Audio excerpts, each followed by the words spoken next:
Our story this week, we move away from Jacob and Esau, and we go to Joseph and his brothers.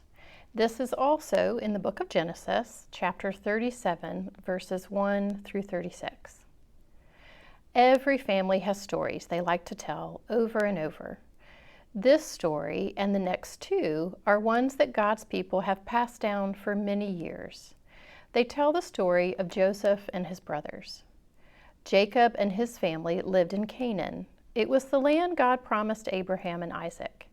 In Canaan, Jacob's 12 sons looked after the family's sheep and goats.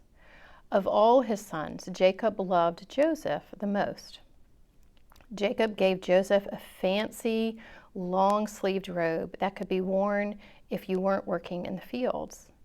The other brothers were jealous when they saw Joseph wearing this robe from his father. One night, Joseph dreamed he and his brothers were working in a wheat field. The next day, he told his brothers, "We were tying the wheat together. My wheat stood up tall. Your wheat bowed down to my wheat." "Do you think you will be king over us?" they asked. Another night, Joseph dreamed about the sun, moon, and 11 stars bowed down to him. He told his family about this dream. His father said, "Do you really think your mother and I are going to bow down to you?" One day, Joseph's brothers were with the sheep far from home. Jacob sent Joseph to see how they were doing.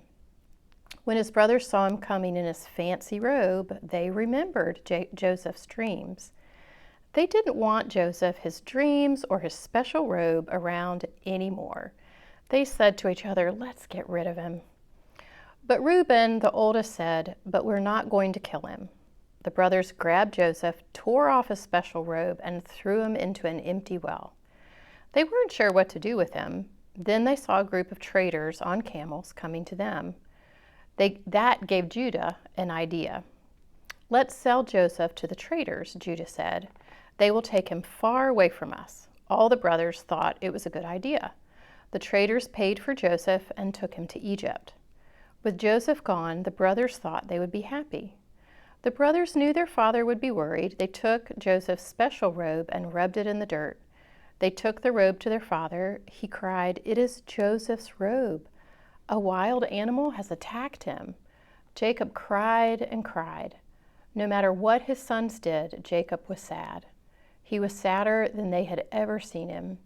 He said he would never be happy again. Here are our questions for this week. What do you think the brothers said about Joseph when he wasn't around? If you could draw Joseph's special robe, what would it look like?